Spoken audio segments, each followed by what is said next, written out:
Aparentemente, o que fazem as convidadas de hoje pouco tem a ver, mas é só aparentemente e, no fundo, elas talvez lancem um olhar na mesma direção, de trincheiras diferentes, é verdade, mas na mesma direção. Na Universidade Federal do Rio de Janeiro, Heloísa Buarque de Holanda se dedica às pesquisas das relações entre política e cultura. E das periferias do Brasil e do mundo, a atriz Regina Casé traz à tona uma cultura nova, em busca de sua expressão política. Esse é mais um papo cabeça que marca a longa amizade de Heloísa e Regina. Em entrevista eu posso ser mais experiente, agora no resto você é mais.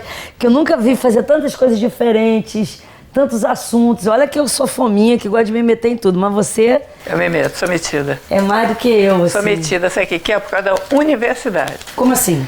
Porque a universidade é um lugar tão esquisito, você fala para você mesmo ou então para o colega do lado, que vai dando uma claustrofobia, que se você não começar a inventar cada dia alguma coisa, eu ganho dinheiro na universidade, meu salário vem da universidade. E depois eu namoro aqueles alunos são engraçados. Mas o lugar é tão esquisito que você tem que sair inventando, não tem conversa. Eu já fiz televisão, rádio, já fiz, lá mesmo, fiz... seminário, já fiz exposição, faço qualquer coisa para poder esquecer e sair daquela...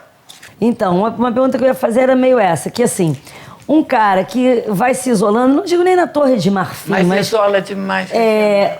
O cara parece, para ele ter mais credibilidade, para ele, né, e mesmo a erudição que ele pretende, conhecer mais aquele tema, ele sempre elege um tema, um lugar, ou um autor e vai fundo naquilo. Quanto mais fundo ele vai naquilo, mais ele se separa do que está acontecendo em volta, da real. Sim, e tal. Como é que você consegue ter a credibilidade que você tem, a erudição que você tem, ter na academia, entendeu? O peso que você tem e ao mesmo tempo eu não saio do mesmo circular assunto. Assim, então mas na real. Eu não saio do mesmo assunto, repara.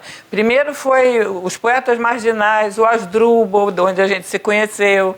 Quer dizer, tudo que era alternativo, era coisa assim, que estava fora do sistema. Depois eu fui para as mulheres, fiquei com mania de mulher. Aí teve aquelas mulheres que escreviam que não apareciam, não sei o que lá, era um barato. Então foi muito em cima de mulher.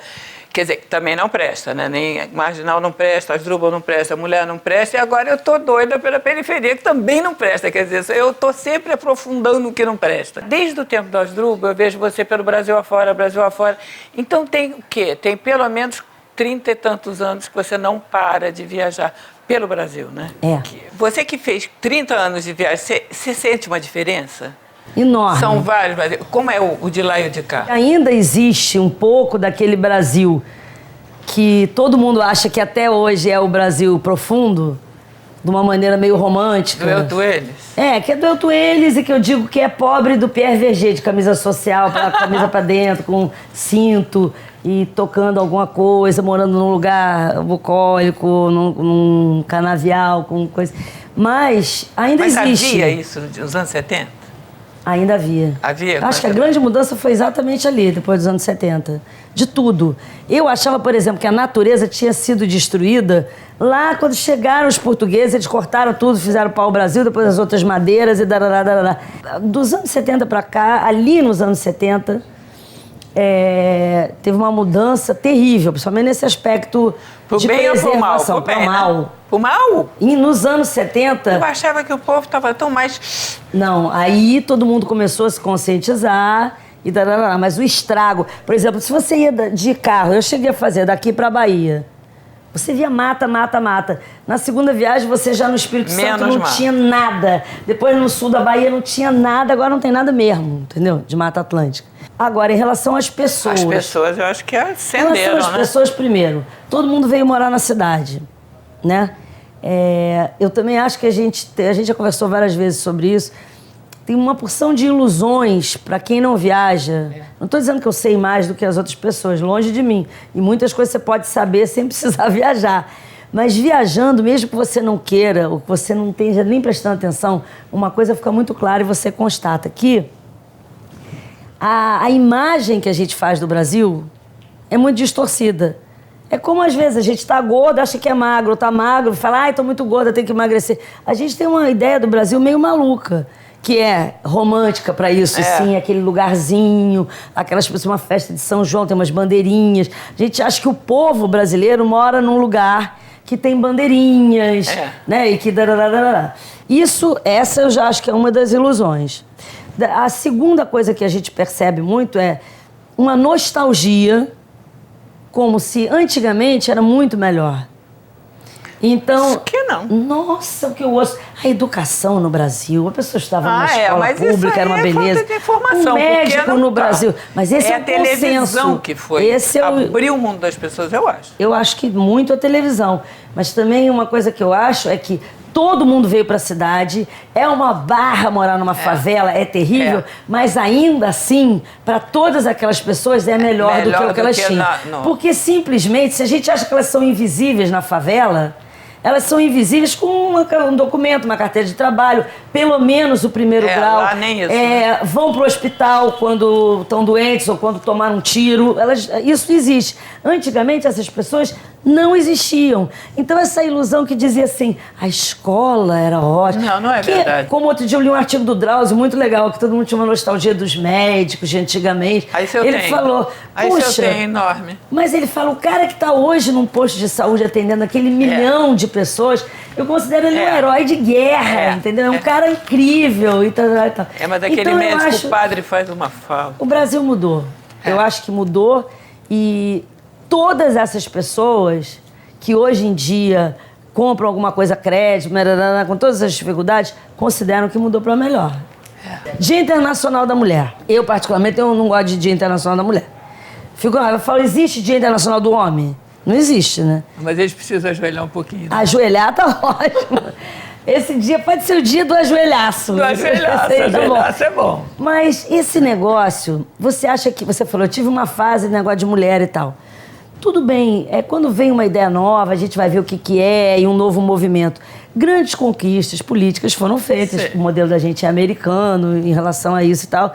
Nesse sentido, negros, os gays, mulheres e tal.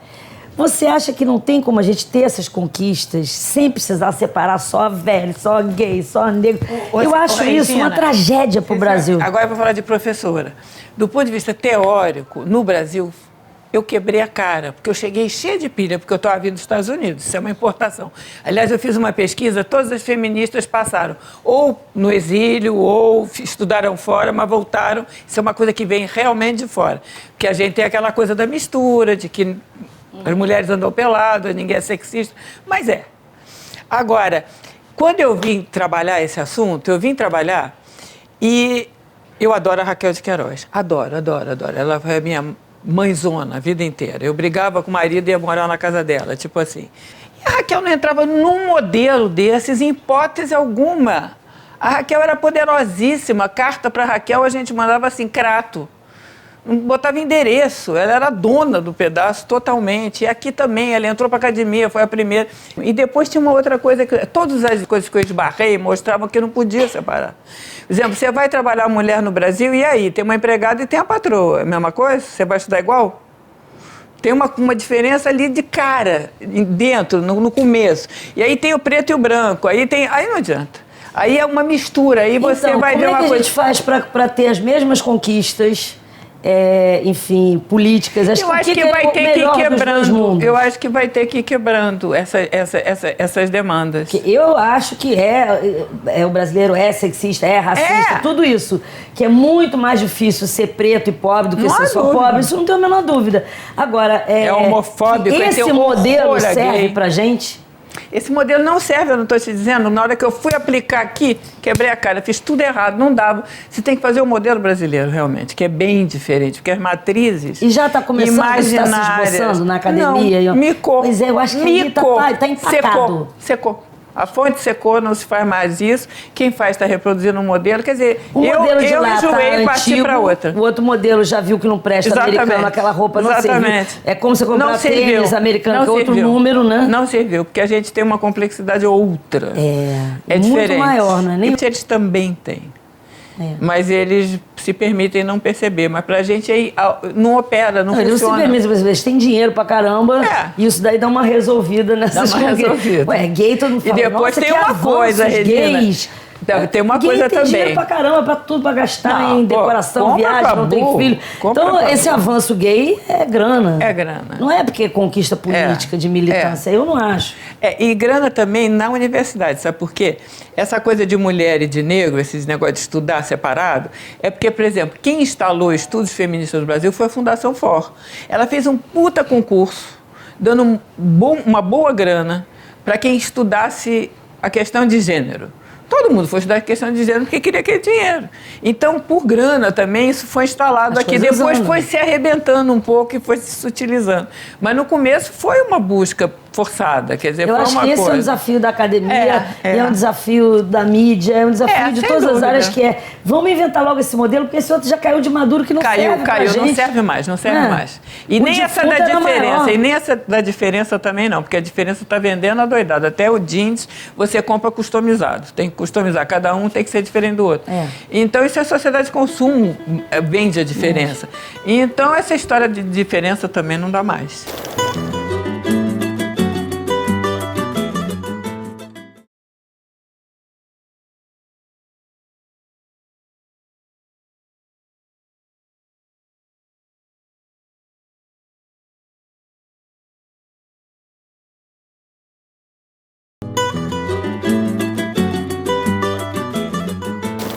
Você já pensou em fazer política, Regina? Política mesmo? Porque você é uma pessoa pública, você tem um magnetismo público, óbvio. Quer dizer, você também leva a demanda de cá para lá, de lá para cá, que seria uma definição do político. Você já pensou? Porque, por exemplo, na minha geração, eu tenho aquele ídolo, que é o Gabeira. O Gabeira largou, quer dizer, os sonhos contraculturais, ambientais, etc., e entrou na carreira política. Isso não o desmerece. Inclusive, ele é ético, ele faz uma diferença enorme na Câmara. Claro. É uma outra coisa. Então, é uma coisa que a gente poderia ter pensado, tanto você quanto eu. Mas eu nunca pensei, eu acho que por preguiça, não sei. Eu queria saber você, porque você é mais pública que eu. Você tem mais esse acesso. Eu nunca pensei nisso. Mas eu tenho um medo horrível, porque me pensam muito. Eu penso. Me pensam muito, mas eu rezo. Inclusive, eu me lembro que quando você ganhou aquele prêmio Pedro Ernesto, você ficou tão bonitinha naquela mesa da Câmara dos Vereadores, parecia uma vereadora. Eu acho que eu tenho, assim, desde a escola, uma vocação e uma... Não sei quem que me incutiu isso, é minha avó. Mas é um negócio estranho. Eu tenho mais do que uma coisa política, uma coisa com injustiça e uma sensação de que eu tenho que intervir numa situação dessa. Imagina, eu estou trabalhando direto, ou na favela, ou no meio do mato. O que eu assisto todo dia é uma barra de você querer intervir. E que é isso que se chama fazer política. Mas eu espero que isso não aconteça. Eu vou te dizer por quê. Não é porque o político está desacreditado nem nada, não. É porque eu acho que essa mobilidade que a gente tem de poder fazer milhões de coisas, ali você perde, é uma perda... a autonomia de... Indelével. Isso não tem jeito, também. Entendeu? Não pode mais... Você vai entrar ali e tem um tipo de prisão que eu não gostaria de ter nunca na minha vida. Mas eu vou contar uma história engraçada sobre isso. Eu estava andando e era no centro da cidade, procurando alguma coisa, eu e Estevão, que eu não me lembro o que era, um lugar e tal. E aí eu fui entrando em algumas ruas e era uma imundice que eu não acreditava, mas nem assim na África, na Índia, em alguns países que eu fui, que realmente não existia nem coleta de lixo. Um negócio, e não só isso, a população de rua, pessoas jogadas, menino fumando crack, criança. Porque é isso que eu estou dizendo, a primeira coisa que eu faço quando antigamente, vi um menino fumando crack, levava para casa, nem existia crack naquela época, era outra coisa, mas um menino cheirando cola ou tiner, ou depois fumando crack. Eu levava para minha casa, aí minha mãe dizia, não é assim, não resolve. Aí fui a todas as etapas até andar com o telefone do Conselho Tutelar na bolsa, que eu via, ligava e dizia, olha, você não sabe, a mulher ri, porque ela vê aquilo todo dia. Então toda essa ingenuidade, todos esses degraus, eu fui passando.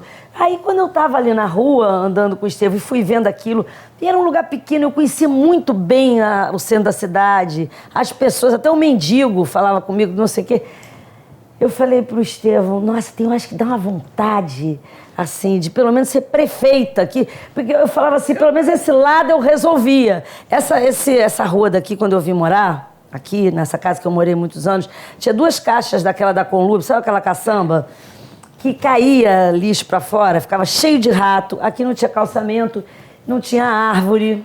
Então essas árvores eu plantei, aqui a coisa eu calcei. Perfeito. O caminhão do lixo vinha de noite, a gente dormia, o meu quarto era aqui embaixo, e aí ele fazia assim, ó, aquele barulho do caminhão. Aí ele ficava tentando com a bunda, o caminhão, encaixar na caçamba. Lembra desse negócio? Fazia assim, pá! Aí fazia cadam! Aí a casa toda balançava, eu acordava, aí cadam! De novo com aquele negócio.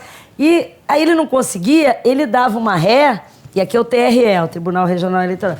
Ele entrava e fazia assim, ó, e batia no muro, que todo dia acordava faltando um pedaço pra encaixar a caçamba no caminhão. E aí todo dia eu falava, tem que resolver isso. Bom, em suma, eu fiquei na Conlube meses, tá vendo? A prefeitura para plantar isso, eu plantei árvores de flor, não podia só Iti ou Munguba, desplantei, plantei tudo de novo. Eu me lembro que o diretor era Dr. Primavera, parecia coisa de gibi. Era lá no campo de Santana, eu ia lá e enchia o saco do Dr. Primavera. Quer dizer, política eu faço, e cada vez agora mais com trabalho. Mas aí eu tava andando nessa rua, e falei isso pro Estevão assim, prefeito, cara, me dá vontade, porque pelo menos esse quarteirão aqui eu dava um jeito nisso, um ímpeto de dar uma solução para a vida daquelas 10 pessoas e aquele lixo. Quando eu falei isso num desabafo, aquela coisa que você não pode falar que os anjos escutam, eu dobrei numa rua e tinham vários camelôs discutindo e tinha passado o rapa, alguma coisa. Aí um deles olhou pra mim e falou assim, quem devia ser prefeita do Rio era a Regina. Tá vendo? Eu fiquei gelada, eu falei, vendo? Nunca mais eu penso isso, nem baixo, nem alto, que Deus me livre e guarde disso acontecer comigo. De repente você ia adorar? Não ia não. Eu prefiro assim, eu gosto muito de fazer isso tudo, mas a coisa que eu mais gosto, né? Esse negócio de periferia. Quando eu vejo que vira uma prisão, eu não vou Dá poder ir vontade num restaurante chique, eu não vou poder ir não sei aonde, porque eu tenho um compromisso que só posso ser aquilo. Liberdade para mim, que é o que eu quero para todos os cidadãos brasileiros, é poder circular, entendeu? Do qualquer Complexo lugar, do né? Alemão ao Fazano, onde você quiser entrar e sair. Claro. Isso é a única liberdade que existe, entendeu? Para mim não tem outra, eu tenho horror de gueto. E aí eu fico pensando, já pensou se eu entro numa dessa? Que prisão, Deus me livre. Eu não, prefiro continuar fazendo esse tipo de política, mas a outra... Ao mesmo tempo que eu vejo você empolgada, eu também com tantas novidades, e principalmente periferia e novas tecnologias andando lado a lado, essa novidade de tanta informação e das pessoas poderem ter acesso à informação, porque ninguém tem que estar com uma roupa legal, ninguém tem que entrar num lugar, não tem aquela porta que trava, não tem, né, galeria de arte, imagina um pobre entrando na galeria de arte, o cara faz xixi na causa de medo de entrar naquele lugar, é pior do que entrar no banco e a porta travar, tudo é difícil. E na internet isso muda totalmente. Então essa coisa tão boa que eu vejo você tão animada com tantos projetos, é tanta informação, ao mesmo tempo acaba sendo excessivo. Como é que você escolhe o que você quer saber do que você não quer? Essa é uma pergunta que eu faço para todo mundo. Olha, eu não viajo muito na internet, não. Eu tenho falta de hormônio para isso, porque eu vejo a garotada fazendo isso. Mas eu não faço, eu vou específico. Eu sempre vou procurar aquilo que eu estou precisando. Eu não tenho essa coisa da descoberta, não.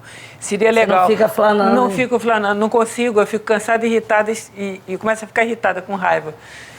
Tem gente que fica, né? Mas mesmo do que você recebe. Imagina a quantidade de livros, de CDs, de DVDs, de e-mails, de links que você recebe por dia. Como é que você escolhe isso aqui? Eu tenho que saber, isso aqui eu não preciso saber.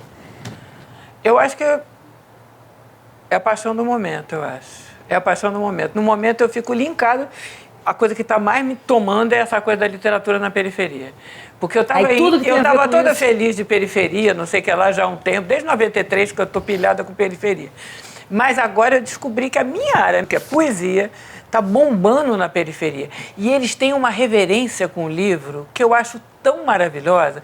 Livro é mais importante que Nike. Sabe, dá mais status, dá mais tudo que Nike. Eu fiquei perplexa, porque para mim não dá. Eu não tenho biblioteca grande, por exemplo, porque eu tenho asma, eu não gosto, eu leio e passo embora. Entendeu? Não é uma coisa, não é um fetiche para mim. Mas é um fetiche e é lindo porque eles não param de escrever, de escrever, de escrever. Tem todo mundo escrevendo em todas as áreas. E tem uma coisa de ler, né? De ler e chamar. Dizem que veio do rap. É o rap que deu força para escrever. Que aí tira, inclusive no Sérgio... E a palavra poesia, né? Porque pois o rap contém a poesia, contém poesia. Então... Contém, mas eles não confundem, porque a poesia é mais nobre, aí eles dividem muito. Mas veio do rap, é óbvio que veio do rap o destravar, né? O disparador. Então eu fico assim, obsessiva atrás da literatura na periferia, o resto eu não coisa. E a tecnologia vem junto, porque todos têm blogs, todos estão grilados com o negócio de Creative Commons. Então vem junto com isso, aí eu estou muito focada. Regina, tem uma coisa na periferia que você fez muita coisa, né? Você fez vários programas e culminando com o Central da Periferia, que eu acho assim um serviço inacreditável politicamente. Muito obrigada. Aqui é minha casa, vamos entrando, vamos ficar à vontade. Na verdade, aqui em Pernambuco, quem divulga a gente é a pirataria e os DJs. Então você é a favor da pirataria? Pelo menos aqui eu sou. Bom, enquanto que eu não tenho gravadora, é. E o que é mais difícil morar aqui? As coisas mais básicas, assim, são muito difíceis ainda. A água legal, a ligação da luz. Esgoto, luz, gás. Pode se envolver, nem que aguentar o vapor. Salve o povo da favela, os batalhadores. Favela, favela que me viu nascer. E vêm os neguinhos e dizem, da academia principalmente, que é aquele lugar desconfortável, e diz que você está glamorizando a periferia e roubando a cena, é para você aparecer, você aparece muito, a periferia está lá atrás. E que aquilo não é a periferia, que é um glamour que você joga ali em cima. Eu sei que não é, mas eu queria que você respondesse, porque eu acho isso um absurdo. Quando a gente começou a fazer esse trabalho, ou pensar nesse trabalho, Hermano, Estevão, Guel, Léo, todas as pessoas que trabalham comigo já há um tempão, eles até mais do que eu falavam, a gente vai ser trucidado, só usar essa palavra. Eu vou te dizer, neguinho pegou mais leve até do que eu imaginava. Não, mas é que naquele gueto que eu tenho, mas no meu gueto pega pesado com você. Tem algumas pessoas que trabalham com a periferia que viram meio donas da periferia, dentro da academia, tanto sociólogos, antropólogos, quanto da política, quanto das ONGs, quanto do governo, mil áreas. Além disso, o fato de ser na TV Globo. Na televisão já é difícil, porque a televisão é complicado. Depois na TV Globo. Então, tudo isso daí eu achava que a gente ia ter que se explicar mais e tal. Eu estou entusiasmada, fascinada e apaixonada pelas coisas que eu estou vendo lá, realmente. E acho que quem vai lá, quem realmente atravessa essa barreira, tanto a invisível quanto a visível, que são barricadas, que tem que botar um pedaço de madeira para você poder passar para o outro lado, porque tem um buraco, porque não entra mesmo. Quando você passa para o outro lado, o que você encontra... Claro que você vai dizer, você encontra miséria, você encontra crianças, você encontra... Isso todo mundo já viu. Todo mundo que não entrou já sabe disso. Já sabe disso. Agora, quem não entrou não sabe das maravilhas que tem lá. Então, primeiro, para que eu vou mostrar o lado ruim? Eu dou sempre esse exemplo. Você veio aqui hoje na minha casa. Nesta casa mesmo, no banheiro, tem uma puta infiltração. Eu vou chegar e falar, Heloísa, venha ver a infiltração do meu banheiro. Ninguém, quando recebe uma visita, vai direto te mostrar o que você tem de ruim. Então, eu acho que a gente tem uma política muito rígida e muito ortodoxa em ser afirmativo. Isso a gente tem claro. Vou lhe dizer, nem sempre é fácil. Lugares terríveis, onde eu via crianças numa situação terrível, mas eu vi alguma coisa legal e tal, entendeu? Só quero saber do que pode dar certo. Agora, fora esse lado, tem uma outra coisa. Uma é a postura de querer ser afirmativo, outra é realmente eu ficar apaixonada e entusiasmada com os milagres que você assiste, com as pessoas que você conhece, um mundo novo. Imagina, você está numa cidade, eu me considero sempre conhecendo bem o Rio de Janeiro. Agora, quando você está num lugar que o teu trabalho te facilita ou abre portas para você... Pô, é uma sensação, você está descobrindo a América. Parece que a Regina está descobrindo. Estou descobrindo. E desafio qualquer pessoa que veja uma coisa tão nova, tão potente e tão interessante, não ficar que nem eu, uma louca, fascinada, dizendo, filma aqui. Eu sei que às vezes eu fico parecendo boba. Eu mesma me acho quando eu vejo. Mas eu não acho que ninguém consegue não ficar assim quando você vê uma coisa que você nunca viu. Então, bacana.